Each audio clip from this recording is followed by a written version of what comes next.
ladies and gentlemen, and everything in between.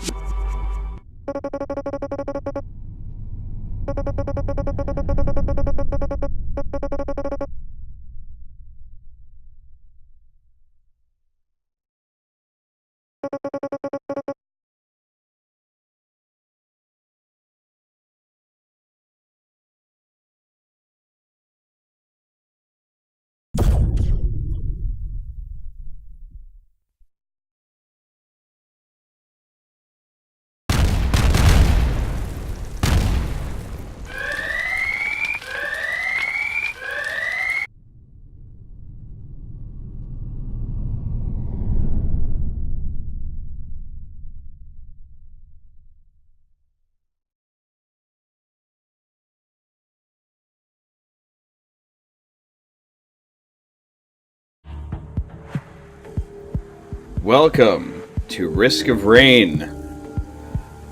I am Foog, and I'm here to play games and entertain you. If I succeed, great. If well, it's up to you.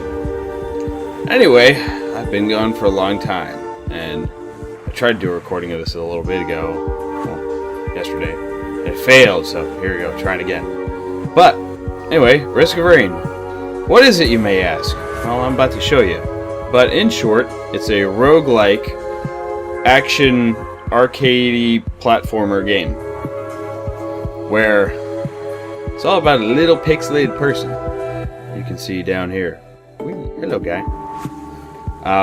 And you try not to die. It's actually very, very difficult. And I've managed to beat the game on easy at this point, but not on normal. So, what are we going to do this time? Beat it on normal. Hopefully. So let me give you a quick breakdown. Here are the characters of Risk of Rain. At least most of them. I haven't unlocked everything because... Anyway. Commando. The Commando is characterized by long range and mobility. Effective use of his tactical dive, or his little jump thing, will grant increased survivability, while suppressed fire deals massive damage. FMJ can then be used to dispose of large mobs. Full Metal Jacket, that is. Commando is kinda sucks, in my opinion. But he has his uses. He's all about rapid fire. He's like a guy with two little rapid fire handguns. You know, you start with him. He's all you have at the beginning. Enforcer. The Enforcer is a slow but powerful character. Batting away enemies with his shield slam guarantees you'll keep enemies at a safe range. Make sure to use Protect and Serve against walls to prevent enemies from flanking you. Now, my personal opinion, Enforcer is OP. He's good. I've had most success with Enforcer, I'd say. First character I ever beat the game on easy with. He's got a shotgun, which is short range, but does a lot of damage and hits everybody that you shoot. Shield slam, you can bash people. Protect and Serve is awesome. You actually get to put your shield down, and everything coming at you from the front, no damage. No damage! He's even got a stun grenade, which is powerful and stuns everybody. I shouldn't read everything. You guys can read. Anyway, Bandit. It's a rifleman, basically. Bandit fires blasts or rifle shots faster if you press faster. He's like one of those quick tap guys. He's pretty good, but I'm kind of sucks with him. But he has his uses. I mean, he's not bad. I'm just not great with him. Mostly because I tap the button. I'm like, I can't tap the button. Huntress, also pretty OP. Everybody loves Huntress. Huntress is your kiting character. Basically, she can run away and shoot the enemy she's running away from at the same time. And pretty much all of her abilities give her that potential. And she's also got a teleport. Very good. Handy! I do like Handy. Handy's cool. Big robot. No manual given for Handy model. Basically, Handy is all about melee except for one thing. His main attack punches. It's pretty slow, but lots of damage. Drones, whenever you kill something, you get a little drone robot that flies around you. But you can shoot him, it'll home in on whatever's closest, hit him, and then heal you when it comes back. Overclock is a buff, attack speed and power, and then Force Assembly, you smash everything with a hammer. Smash it in the face. It's quite good. But he has his weaknesses. For instance, he is slow and very vulnerable. But that's okay, he's still cool.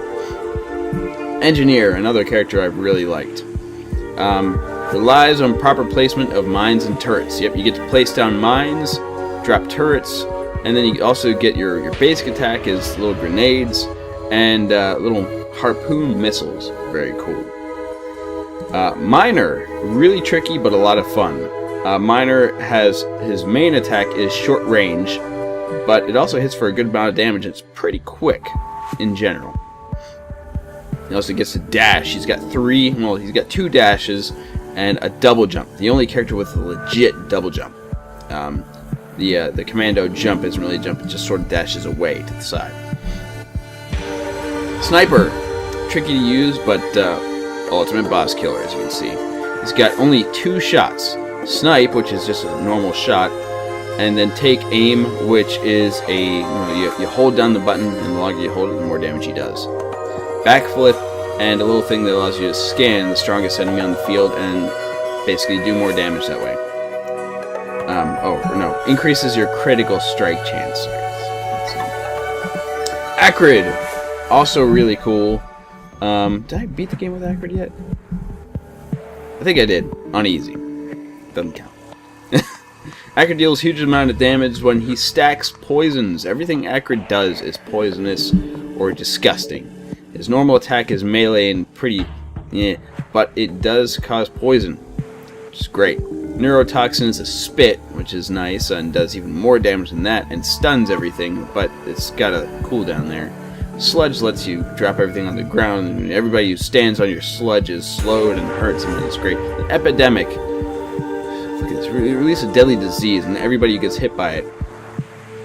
Let's continue. Mercenary. Awesome, in my opinion. Really cool character. I'm not that great with him, though, because he's squishy and kind of difficult to use. He's got a lightsaber. Love it. He's got a pseudo double jump. Whirlwind is basically like a half jump that you can do in midair. It's pretty cool. He's got a dash, which allows you to dash up to 3 times if you hit somebody each time. And the text is messed up too, apparently. I never even noticed that. And then Eviscerate lets you sort of disappear for a moment and then hit the nearest enemy a whole bunch, 6 times, lots of damage. Good stuff. Loader, also very cool. Scorpion, in my book, sort of. Loader is unique. His normal attack is a little 3-hit combo, punches, pretty awesome. Debris shield, you shield yourself pretty much invulnerable from what I've seen. It says 100% of your health, but it's like an invulnerability, whatever. Hydraulic Gauntlet is the coolest thing. Fire your gauntlet forward if it hits an enemy or wall. You'll pull yourself towards them, and you'll stun an enemy if you hit him with it. That's awesome. Just awesome. And you can also place down Tesla coils that hit everything between them. Sweet sauce. And then you got the chef. I haven't unlocked the chef yet. Sorry. Anyway, the goal today is to beat the game on normal. It's called Rainstorm. Drizzle is the only thing I've beaten it on. Because it's hard. And I mentioned all the different characters to you. The character that I think is most OP is Enforcer. But the character I think I'm going to have the most luck with right now is Engineer. Why? Bit more damage potential, and you can reach people from afar. Anyway, let's just get started, shall we? Let's just jump in here. Play!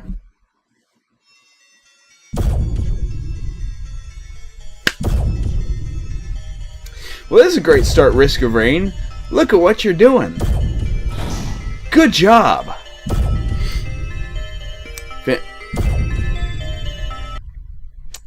Well, let's. Oh, I also need to change the controls because I always forget. It resets them every time. I think pretty much everything is already good though. So good. And all right, let's try it again. There we go. Okay, now everything's working correctly. So here we go. Here's my little engineer guy. You can actually see him now, and he's not falling through the world. He's really cool. He's got like a huge backpack on. You can see compared to the little commando, which is just like a little orange rectangle practically that walks around. One of the coolest things about this guy is this. If you're standing far away from your opponents, you can still shoot them by firing homing missiles at them. Now, there are a number of characters that have homing damage potential. But I'd say the Engineers is probably the most useful, especially because it does a decent amount of damage. And whoops, don't do that. You need to be careful. That's part of the problem with this game. You cannot be reckless, and if there's one thing I seem to be known for, it's recklessness. Now, if you look with me over here at the top right side of the screen, there's another thing I didn't mention. This game is not just a roguelike action platformer. It is a timed game, in a way. As you can see, the time's not going down, it's going up. What does that mean? Well, you see the very easy difficulty over there.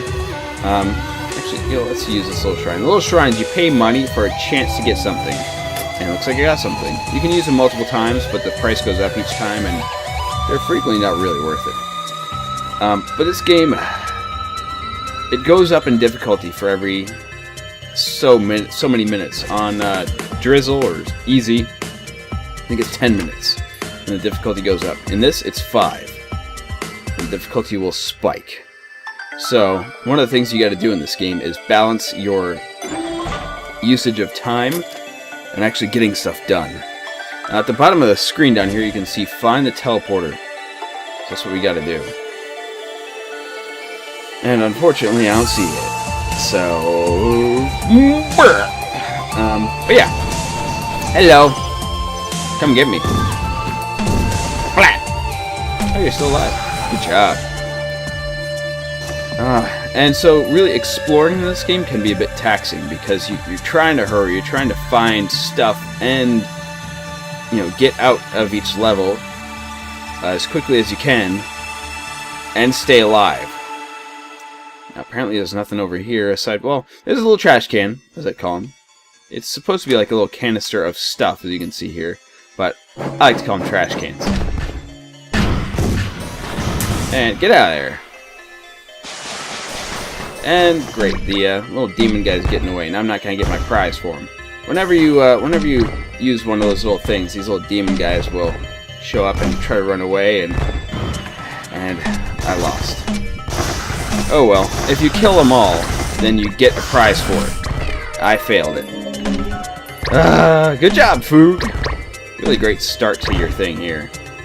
Anyway, we're just gonna move along. I got enough money for this treasure chest over here, so I'll just take this one. See what happens. Ooh! Explorer's key. Excellent. Now, I don't need to pay anything to open that treasure chest. Bam! Freebie! I got the Guardian's Heart, which is great. Now I have, as you can see, I got a little shield on my guy. That means I got more defense. Yeah!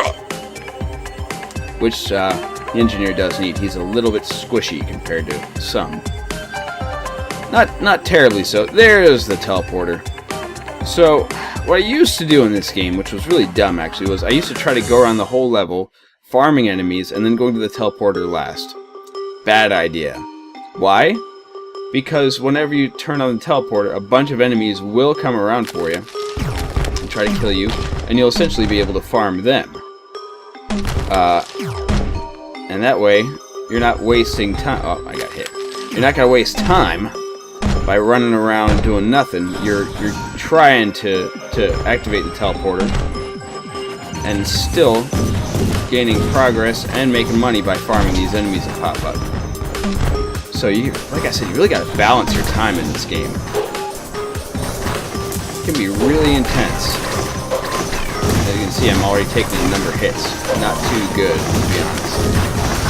And I'm really gonna hope that I don't get myself killed this early on. I mean, I just started. But I'm so used to easy, I've not gotten really all that great. It's tough. This is not an easy game. Actually, I'm not doing too bad. I should probably use some harpoons too, but I really gotta fight these guys. I need to stay away. And unfortunately, the harpoons make me stop moving. There we go. Got the boss. A little jetpack over here. Rusty jetpack. Allows me to jump higher and descend slower. Whee! That's another thing I gotta get over. I say wee way too much for no reason. I don't know why. I'm a goober. And now, actually, nothing's chasing me. I can use those harpoons, which do a lot more damage. Quite useful. And get these guys down below, I'd say. Or that guy there. It's all good.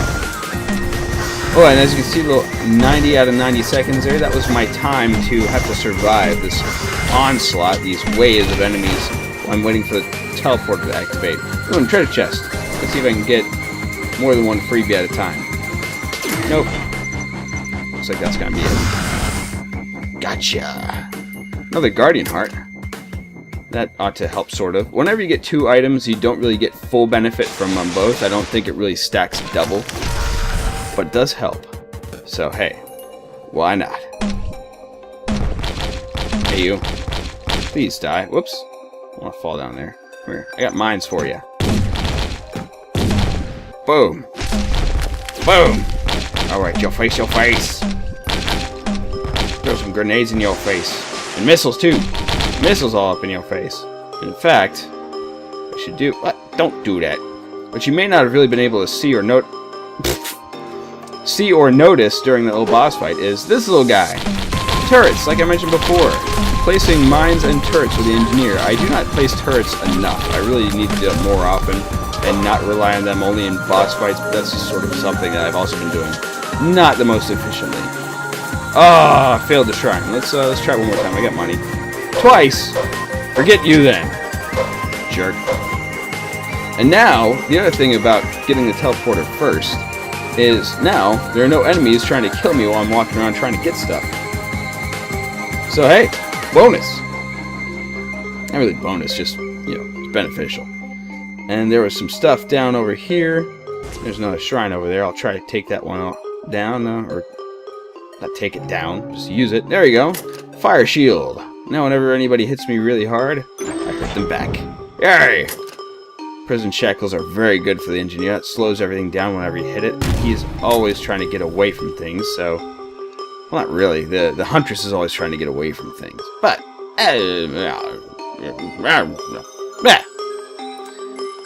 Really intelligent commentary, isn't it, folks?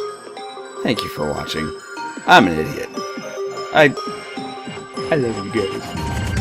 Alright, so what should we get? Crowbar does damage to healthy enemies. The mortar tosses mortar randomly every now and then. This, lifesteal on kills. Let's take it. I was used to think this looked like underwears. I don't know why. Well, yeah, it kind of looks like demented panties or something. I don't know. I used to think it looked like panties. It's a tooth, or it's like a fang. It's a removed fang, or like a shark tooth kind of thing. It makes sense. I just didn't see it. It's not my fault. Yeah, it's my fault. Anyway, so we have essentially beaten this level. I could go around walking around trying to get everything on here that you can buy, but that wastes time, and as you can see, we're on easy now. When it goes past here, it will get to medium. Things will get harder. And I don't want to die! So, next level. Ooh, the caverns. I like this one. Ladies and gentlemen, and everything in between, I'm so sorry. I was not paying attention and let this episode go on way too long, so I had to cut things a bit. But I'm going to post the next video as soon as I can. It shouldn't take too long, and hey, I'll see you soon. Or maybe that's vice versa. Anyway, goodbye.